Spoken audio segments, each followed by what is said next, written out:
아니 위클리 네. 이번에 탐험에서 보니까 빌리가 손가락을 다쳤더라고요. 아니 이렇게 붕대를 칭칭 감고 와가지고 안 그래도 아이고. 그것 때문에 사고는 애들이 치고 수습은 제가 해야죠. 집에서 총싸움을 어찌나 하든지 액자가 하나 깨졌는데 그거 아이고 그러고 보니 이번 탐험이 딱 그런 내용이었습니다. 어떤 내용이요? 죄는 사람이 지었지만 하나님께서 그것을 위해서 역사하시는 내용이었죠. 또 수습은 또 하나님이 하시는군요.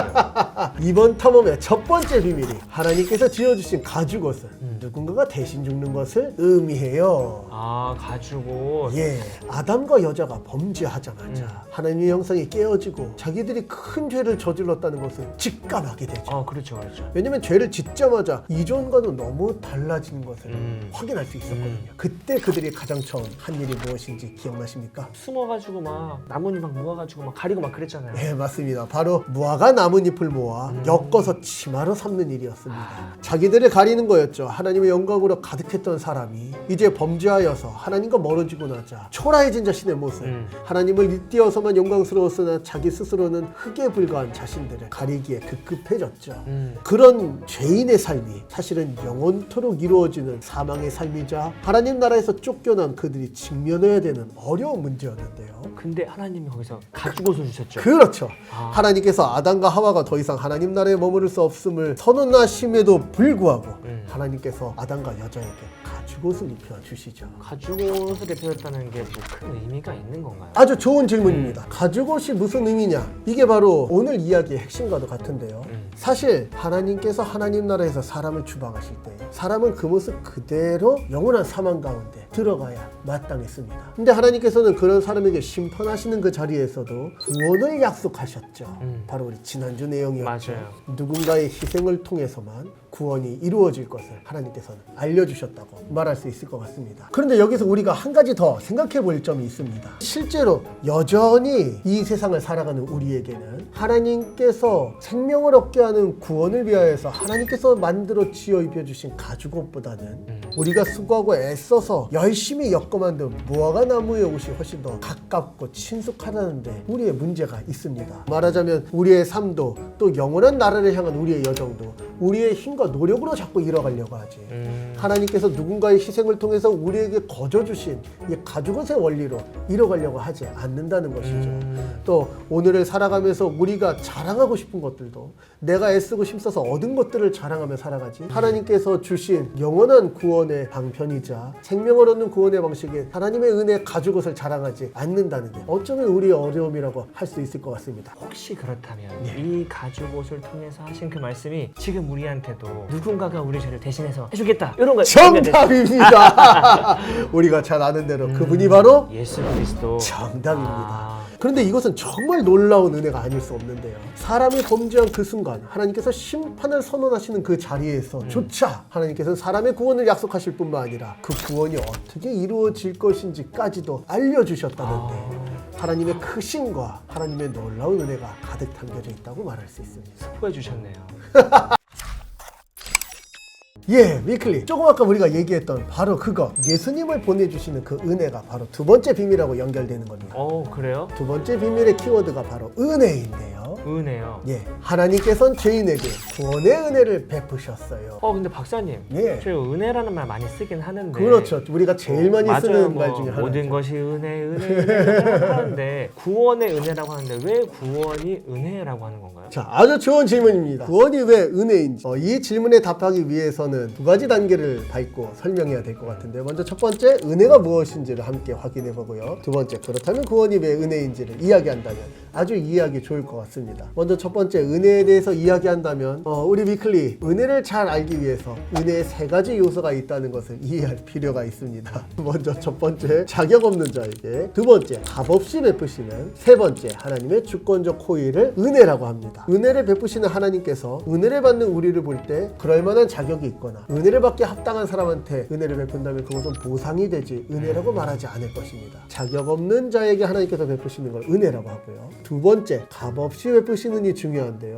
우리가 은혜를 받기 위해서 어떠한 것을 힘쓴다든지 노력한다든지 아니면 은혜를 받을 만한 모든 것들을 우리 스스로 갖추지 않고 오직 하나님께서 거저 베풀어 주시는 선물과도 같은 것이 바로 은혜라고 말할 수 있습니다. 세 번째가 또 중요한데요. 은혜는 아무나 베풀 수 있는 것이 아닙니다. 온 세상을 지으시고 온 세상을 다스리시는 만유의 왕이신 하나님께서 그 주권 가운데 하나님의 선하신 뜻을 따라 우리에게 베풀어 주시는 것을 은혜라고 할 수 있습니다. 그래서 자격 없는 자에게 값없이 베푸시는 하나님의 주권적 호의라고 은혜를 이야기합니다. 자, 은혜가 그런 것이라면 왜 구원이 은혜이냐? 이것을 연결해서 설명한다면 먼저 첫 번째, 자격 없는 자에게 베푸시는 건데요. 우리는 하나님께 구원을 받을 만한 자들이 아닙니다. 오히려 하나님 앞에 우리는 무엇을 받을 자이냐면 심판. 맞습니다. 하나님의 주되심을 인정하지 않고 스스로 하나님이라고 주장하며 오늘도 살아가는 우리에게 하나님께서는 은혜를 베푸실 그 어떠한 의무도 없으십니다. 오히려 심판을 행하셔야 마땅하죠. 맞아요. 그럼에도 불구하고 하나님은 심판을 받을 죄인에게 가죽옷의 의미로 누군가의 희생, 바로 예수 그리스도의 희생을 통해서 우리를 생명의 구원으로 인도하신다는 것, 자격 없는 자에게 베푸시는 은혜라고 말할 수 있겠죠. 또 구원의 두 번째 요소, 값없이 베푸시는 을 생각해 볼 필요가 있습니다. 우리 아까 무화과나무 잎으로 만든 옷을 이야기했던 것처럼 우리는 구원을 얻기 위해서 하나님 앞에 잘 보이려고 애를 쓴다든지 하나님 앞에 인정받으려고 애를 쓸 필요가 없습니다. 오히려 우리가 애를 쓰면 애를 쓸수록 그것은 더 많은 죄들을 만들기 십상이죠. 근데 하나님께서는 우리의 힘과 노력, 우리가 한 그 어떤 것과 상관없이 오직 하나님께서 이루신 일, 하나님께서 희생하시고 하나님께서 이루신 일로 우리를 구원하십니다. 그래서 하나님께서 값없이 구원을 베풀어 주셨다. 구원이 선물이다. 이런 얘기를 하는 거죠. 마지막 세 번째입니다. 이 구원은 온 만유의 주관자이신 하나님께서 베풀어 주시는 하나님의 주권 가운데 이루어지는 하나님의 선하고 기뻐하시는 뜻입니다. 우리의 힘으로 이룰 수 없는 구원을 받게 해도 자격이 없는 우리에게 오직 누구만이 구원을 베푸실 수 있느냐? 구원을 완성하시고 구원의 영원을 주관하시는 하나님 나라의 주님이신 하나님께서 우리에게 그 나라의 백성으로서 생명을 얻는 구원을 베풀어 주시는 것이죠. 그래서 구원을 은혜라고 말을 하는 것입니다. 그래서 이 구원이 선물이다 이런 말을 많이 하는 거군요. 맞습니다. 구원이 은혜라는 이 사실을 홀리와 빌리에게 잘 설명해 줄 때 우리 홀리와 빌리가 온전하고 건강한 믿음으로 하나님 앞에 감사하고 기뻐하며 신앙생활 해갈 수 있을 것 같습니다. 근데 박사님, 이게 구원이 은혜다라는 그 아까 말씀해 주신 의미가 너무 잘 알겠는데 사실 요즘 사람들은 저도 그렇고 이 은혜라는 말이 막 크게 와닿지는 않거든요. 생각보다. 맞습니다. 은혜라는 말이 많이 쓰이기도 하고 노래를 많이 불러서 그런가 싶기도 한데 이 은혜가 지금 우리한테 이렇게까지 크게 좀 다가올 수 있을까요? 맞습니다. 오히려 신앙생활하면서 은혜라는 말을 너무 많이 쓰다 보니까 은혜가 아무것도 아니냐, 그리고 은혜는 당연한 것인 것처럼 생각하는 게 우리들의 오류인데요. 그래서 저는 오히려 은혜의 의미를 더 깊이 생각하고 알아야 된다고 생각합니다.